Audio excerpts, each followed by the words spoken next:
Hey everyone, it's Michael here with D-Pad News TV, and I am going to give a little overview of how Conduit 2 works and how it works online. So we're going to get right into some action-packed gameplay from my second game ever of the Conduit 2. And as you can see, there is a lot of action going on everywhere except on my screen. And this is because it's not possible to actually shoot bullets most of the time when you join a game, because you kind of spawn. Yeah, you don't actually. You spawn and it just sort of leaves you hanging here. And other than pretending to shoot bullets at this random passerby, you're probably not gonna be doing a whole lot.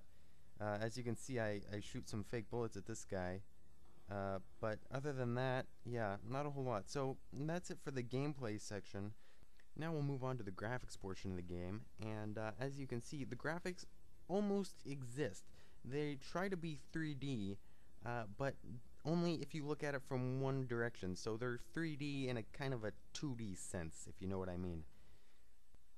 Now, the matchmaking in this game, in the same way that the graphics attempt to look 3D as you're moving around them, the matchmaking attempts to match you with other players. Now, it does this in a very roundabout way.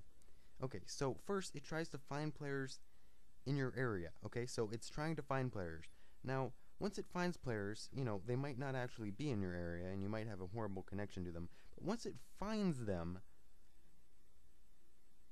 it has to kind of do this weird little thing where it looks at each one of them and determines whether or not they're actual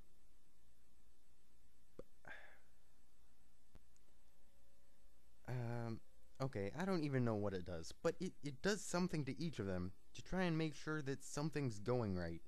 Now, I don't know what it's doing, but it's not, it takes a long time, is all I know. Now, if by some horrible accident it actually lets you into a game, then it will immediately proceed to just kick you the hell out. Now, don't feel offended because you probably weren't meant to join a game anyway.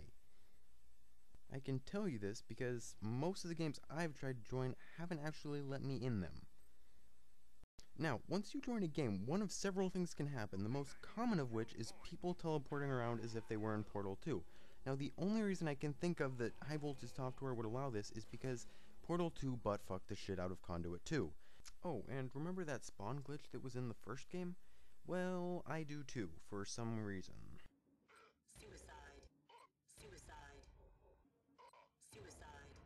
Yeah, they make it a little hard to forget in that they're sending out subliminal messages that you should kill yourself instead of actually playing the game. Now, I've made a little graph on about how I would rate Conduit 2.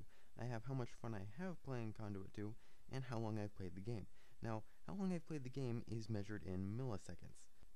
Around millisecond 1, 2, and 3, I'm just opening up the game, and the title music and the opening screen looks pretty good. Now, around millisecond 4 or 5, I'm actually beginning to search for a game, and it doesn't let me find one. After that, you can see that the curve dips downward at a very sharp angle, and it goes below the acceptable fun level and even off the scale.